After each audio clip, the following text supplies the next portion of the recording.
Îmi place foarte mult suspensia asta nouă, nu mai e la fel de moale ca cea precedentă. Am zis să ne oprim la o fermă. Și așa în 10 minute am cheltuit 20 de lire. Cea merge și prin cablu și wireless, merge foarte, foarte bine. Pe aici ce frumos e, zici că mergi printr-un tunel. Poți să treci printre stâlpi ăștia mai încolo dacă e. Și să stai peste noapte și dimineața te trezești frumos, ai priveliștea asta. De câte ori ai ocazia să mănânci fish and chips pe plajă, nu? În UK șansele să prinzi vreme frumoasă la mare sunt minime. E un fel de mocăniță de... Să vă arătăm plaja, că ne-am întors pe plajă. Cam așa e, cu pietre peste tot.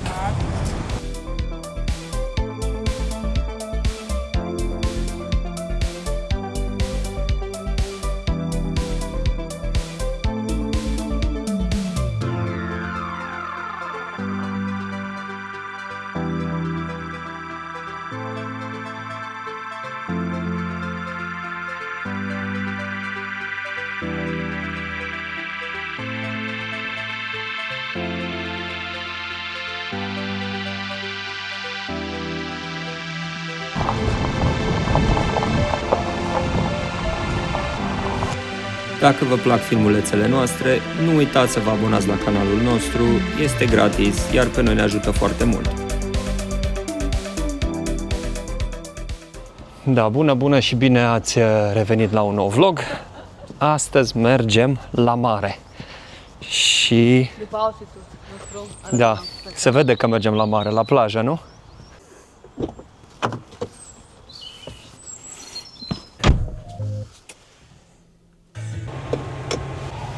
Dacă n-ați urmărit vlogul anterior,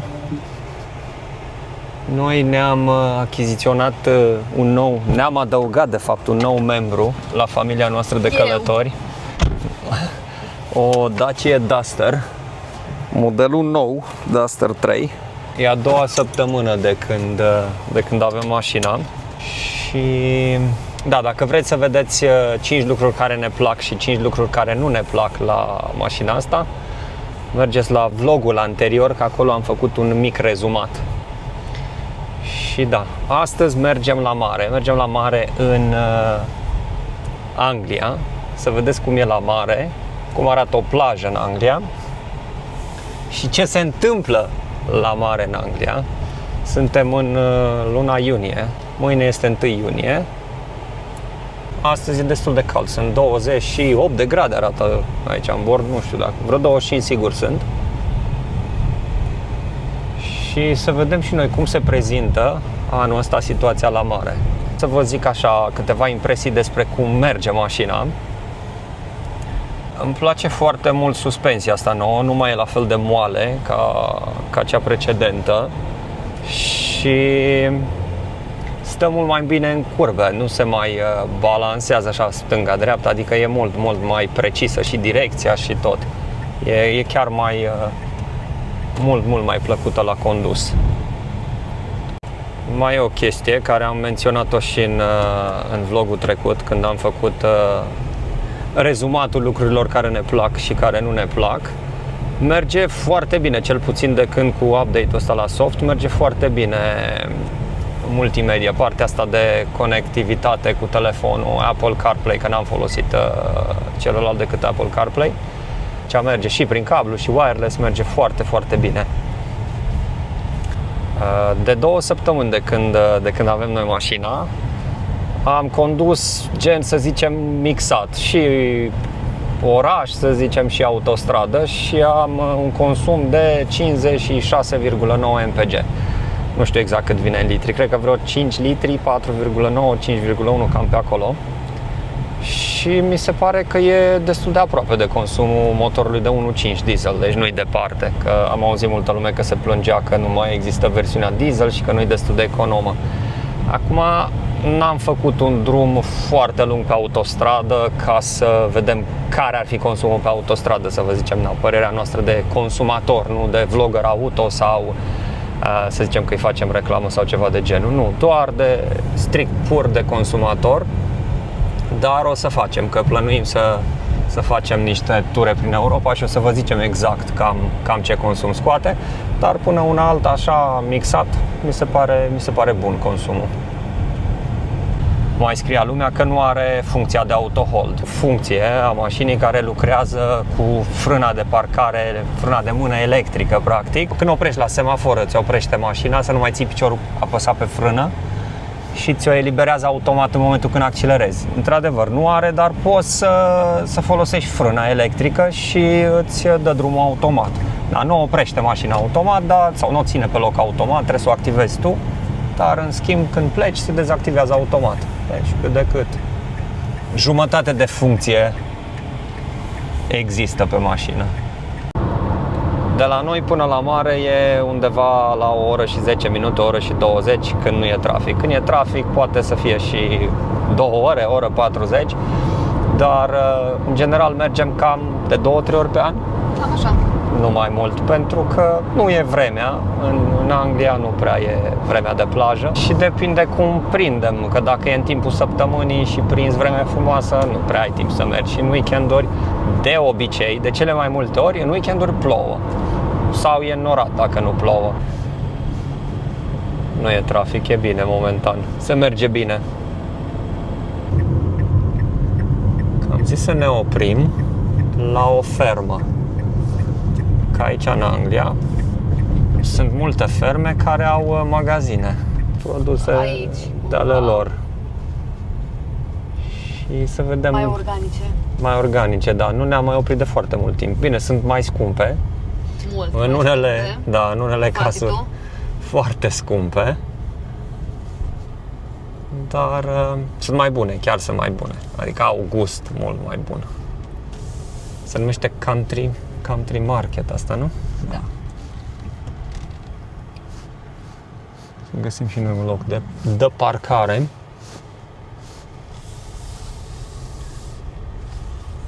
Destul de aglomerat. Da, e sâmbătă, mă gândesc că aș fac oamenii cumpărăturile la fermă.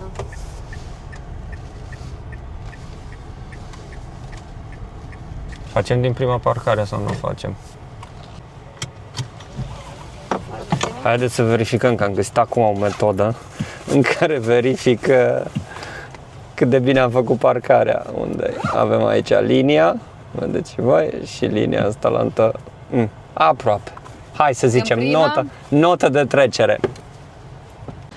Nu, dar ce cald e astăzi, de-a părea așa că o să fie înnorat mai mult, dar nu, chiar e zăpușeală, dar e bine, lasă să fie soare cât mai mult.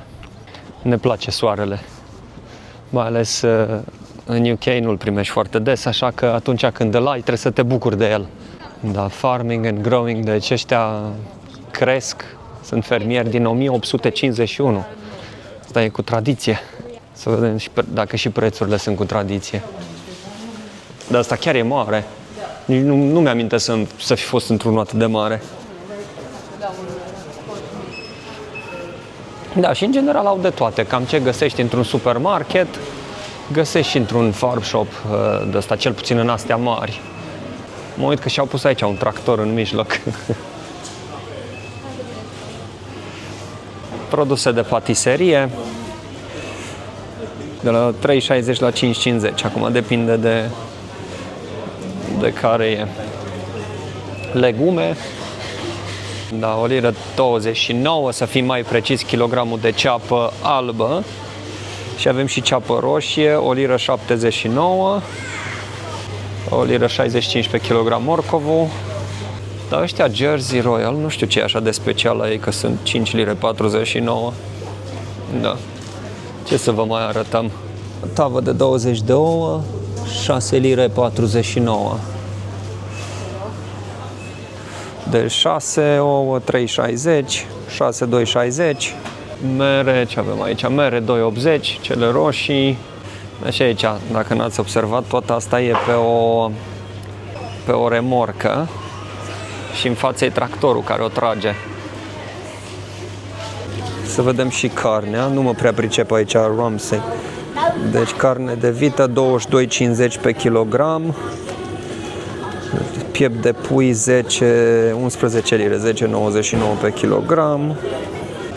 Am mai făcut o scurtă oprire și la zona asta aici, tot legume cu vinete, 1,60 pe kilogram, castraveți, 1,99 pe kilogram, ardei gras roșu, 99 de pi pe kilogram și la fel și cel galben. Văd că asta e și garden center, adică are foarte multe produse de grădinărit. Aici avem cuptor de pizza. Un cuptor de pizza ăsta din fața mea, care îl vedeți, e 219 lire. 220 de lire ce mai. Așa, un grătar mai mare, pe gaz, 749 de lire. Mamă, ăsta la cât costă ar trebui să-ți facă singur friptura. Așa, ăsta la mai mic aici e 439 și ăsta și mai mic 266. Ce ai luat aici? Ce avem aici? O bere cu ghimbir, nu? Da, o dată de soc, Un suc de soc, da, niște lămâi și ghimbir, biscuiți, da, de lămâie și ghimbir, niște chipsuri, de avocado. avocado, ok, oribile, și niște morcov, că noi mâncăm morcov. Și așa, în 10 minute am cheltuit 20 de lire. Ia uitați ce avem lângă. Favoritul Cristinei, Range Rover-ul ăsta mare, vechi. Faină, tare. Și vedeți mizeria care o avem noi, dezordinea care o avem în portbagaj. Hai să-i dăm mai departe. Sunt faine magazinele astea?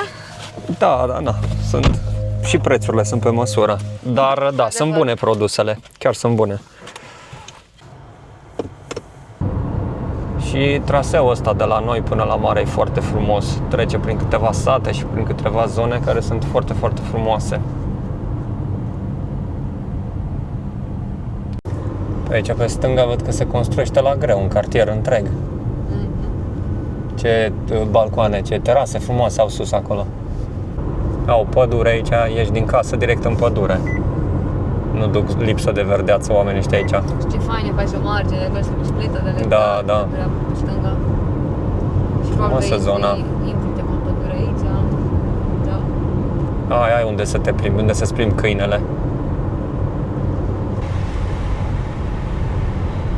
Oh, ce mare e ferig asta pe marginea drumului. Referitor la zgomotul de vânt care se aude, dar nu așa de rău, adică cred că avem undeva la 70 de mile la oră, care e cred că 120, ceva de genul, și se aude pe aici, pe la oglinzi, așa puțin, dar nu foarte grav. Deci, din punctul ăsta de vedere, e ok. Ne înțelegem unul cu altul, nu, Cristina? Dacă vrem. Dacă vrem, nu? Da. Pe aici ce frumos e, zici că mergi printr-un tunel, aproape tunel. O să vă dau mai sus un pic camera, ba da, așa. Să vedem tunelul. Acum intrăm oficial pe insulă. Hayland se numește? Hailing. Pardon, Hailing se numește insula. Și podul ăsta, aici ai conexiunea cu mainland-ul. De aici să zicem mai avem 5 minute până la parcare. Am ajuns, trecem calea ferată. Mai trece vreun tren oare pe aici? Și aici vedeți parcare stânga și dreapta și au și căsuțele astea ca un fel de depozit, că nu cred că își țin lucrurile în ele, nu cred că stau neapărat în ele. Dar pe timp de zi, nu peste noapte. Da. Și e parcare și într-o parte și în cealaltă. Și cam așa se vede. Aici un pic de dâmb și nu se vede foarte, foarte bine, dar după dâmbul ăsta încolo e plaja, efectiv. Am bate un pic vântul. Da, văd. Se vede și pe mare că sunt valuri. Ia uite câte, cum se numesc alea albe? Vele? Bărcuțele alea, nu sunt vele, nu știu cum le zice, dar ce multe sunt. Alex Vele? Alex Vele? Alex Vele e. Mamă, ce bate vântul, dar îi vezi pe ăștia cum le flutură părul în vânt. Te dă jos vântul? E rece. Acum când am deschis ușa am simțit și eu Cum bate vântul, wow, dar ce bate vântul și rece. Wow, ce ai mă ce să stai pe plajă pe vântul ăsta. Da, cum ziceam, aici în UK șansele să prinzi vreme frumoasă la mare sunt minime. Am venit de la 20 ceva de grade și stai cu geacă. Da, dar nu e aici. A mea e. Tu ai geacă, eu n-am geacă, am vesta. Da, ce să faci? Asta e. Uite ce frumos merge cu kite, cred că se numește. Nu știu cum îi zice în românește la chestia aia care îl trage. Zmeul ăla mare care îl trage. Nu știu, și acolo în față, vă ziceam că sunt ambarcațiunile alea mici. Aia, ziceam că aici e frumos că vii cu mașina până aproape pe mal aici. În unele zone nu e dâmbul ăsta așa de mare și se vede mai bine marea. Și dacă poți campa peste noapte, dacă poți sta peste noapte aici, ar fi frumos să tragi cu spatele, te baci un pic mai încolo, că poți să treci, nu te opresc stâlpii ăștia. Am tras eu aici până lângă stâlpi. Poți să treci printre stâlpii ăștia mai încolo dacă e. Și să stai peste noapte și dimineața te trezești, frumos, ai priveliștea asta. Miroase a mici. Ori face oamenii ăștia grătari sau ceva. Vedeți pe Cristina cum îi flutură părul, ca să vă dați seama de intensitatea vântului. Da, noi de obicei ajungem și mergem să ne luăm ceva de mâncare să mâncăm pe plajă. Ori pizza, ori fish and chips. S-a parcat 2 ore, 3 lire și 90. 3 lire 90 pe 2 ore? Da. E ok. Dar parcarea nu e scumpă și e o grămadă, adică sunt locuri de parcare peste tot. Asta nu știu dacă sunt de închiriat aici casele, dar mai jos păreau că sunt de închiriat. Da, e interesantă zona asta. Asta e cea mai aproape, practic, de noi. De asta a venit noi aici. Da. Și găsești parcare oricând, nu e parcarea scumpă. Deci, din punctul ăsta de vedere, e ok. Ne gândeam noi că venim, punem adăpost frumos, ne facem... vrei să scoți ăla? Da! Dar ce să scoți pe vântoasa asta? Asta e prima oară când văd trenul, adică eu am crezut că linia asta e dezafectată, nu trece nimic pe ea. Bă, ia uitați, vine trenul și numai că vine trenul, are și steagul piraților. Cred că e ceva turistic, e foarte îngust, foarte mic.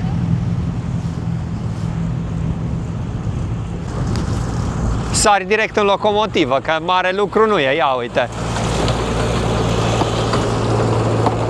Plin de copii, de părinți și de copii. E foarte drăguț. E un fel de mocăniță de hailing aici, de insulă. Te simți puțin ca în vestul sălbatic mergând așa pe șinele astea de tren. Aici e stația centrală, de aici se ia. Dar ce job tare are nenea asta, să conducă trenulețul ăsta în fiecare zi.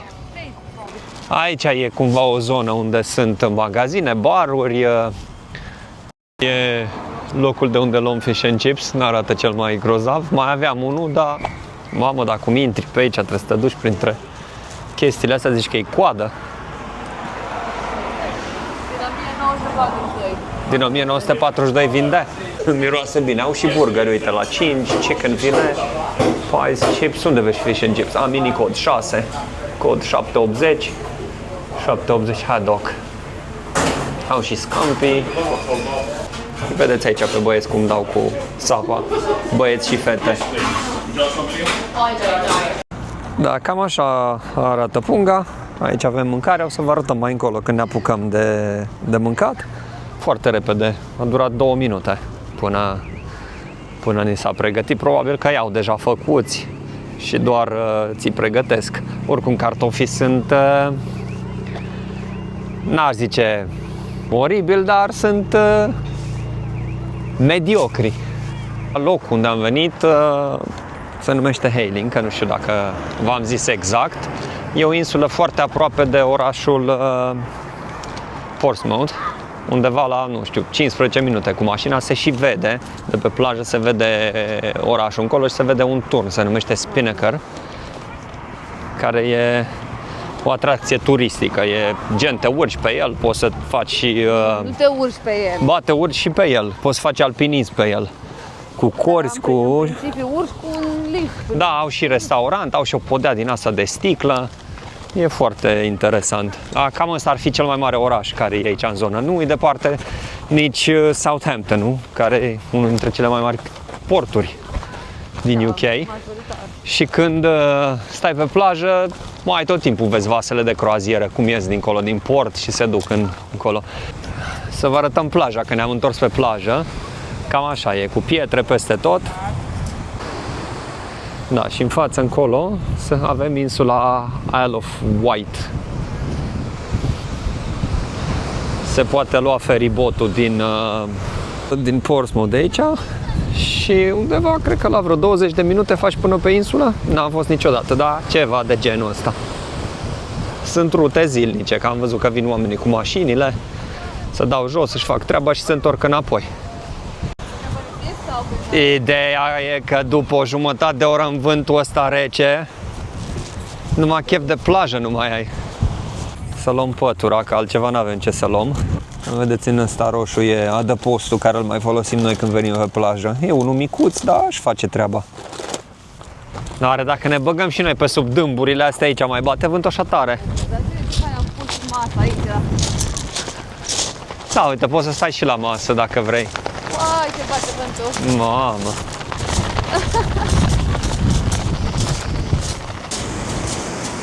Toată lumea, uite, cu grătar, cu cort, dar și aici poți să vii jos. Mamă, de aici miroase frumos. Ia uitați cum stau cu adăpost, cu... Hai să mai coborâm un nivel. Aici trebuie să aveți grijă la pescăruși ăștia, că ăștia sunt principalii hoți. Aici e mai finuț nisip, era să zic. Da, ești un pic în vale, dar ești aproape de apă. Da. Acum, pe vremea asta, e perfect să intri în apă. Gata, Cristina, le-ai reparat? A pus pietriși pe colțuri. Asta e. Stăm așa, în pantă, dar e ok. La fish and chips cred că sunt cei mai oribili cartofi pe care îi primești. Dacă ți-e foarte foame, sunt buni. Sau cu un pic de sos de tartar, merg. Dar acum eu am uitat să iau sos de tartar, asta e, mănânc așa. Zici că mănânci bătaie. Dar ai priveliște. Mâncarea nu mai contează când ai priveliște asta. Nici măcar berea n-am nimerit-o să fie din ghimbir, e ceva bere din rădăcinoase, nu știu, n-am mai băut niciodată. Nu e rea, are un gust așa, gen de bitter suedez, fără alcool, ceva de genul ăsta e. Vin ăștia, Crezi că ne atacă? Hai să încercăm Da. ăsta să vedem cum e. Ar fi culmea să vină pescărușul să mi-l ia din mână. E bun, mă. Un pic de sos de tartar mergea. Dacă n-ai deștept, avea. Dacă eram deștept un minut. Dacă nu te scăpam din ochi un minut, Asta e, se mai întâmplă. Da, e bun, chiar e bun, nu e rău. Deschidem și închidem imediat, luăm cartoful și închidem imediat să nu vină pescărușii. Că imediat atacă. Ia uitați cum ne survolează aici. te filează. De câte ori ai ocazia să mănânci fish and chips pe plajă, nu? Bătut de vânt. Bătut de vânt, dar oricum are un gust, mâncarea după berea aia. Da. Îmi mențin ideea, îmi mențin părerea. Are gust a bitter suedez. Berea. Acum înțelegeți și mai bine de ce noi venim de 2-3 ori pe an la plajă în Anglia. Suntem atacați de pescăruși, ajutor! Mamă, că sunt, a venit acolo la grătar, mă întreb cum face băiatul la grătarul. Dar nu că tare cu grătar. Hai, aruncă-l. L-a prins? Da. Așa, senzația să stai pe plajă, să mănânci ceva și să te relaxezi e foarte faină.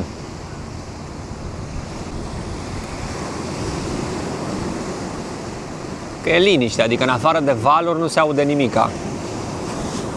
Ia uitați cât sunt în deasupra noastră. Un cartof l-ai dat? Mamă, dar cât sunt? Ia uitați-i. Cum fac mă ăștia?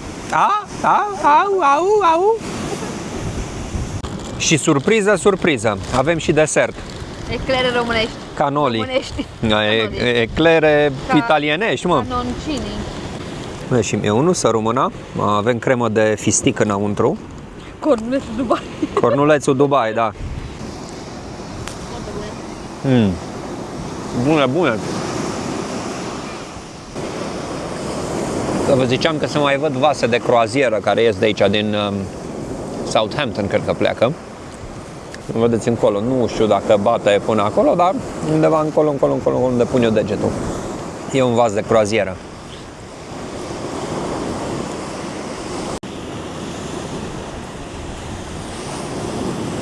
Și știți cum e? Când ne-o fi mai greu, așa să ne fie.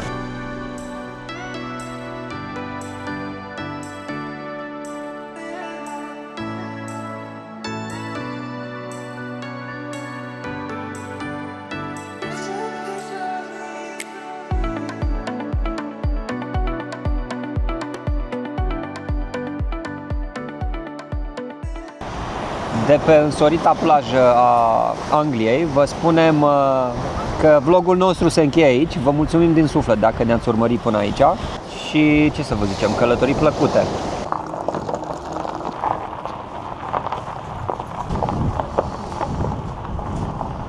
Hai, țepești că vin și eu! Nu pleca fără mine!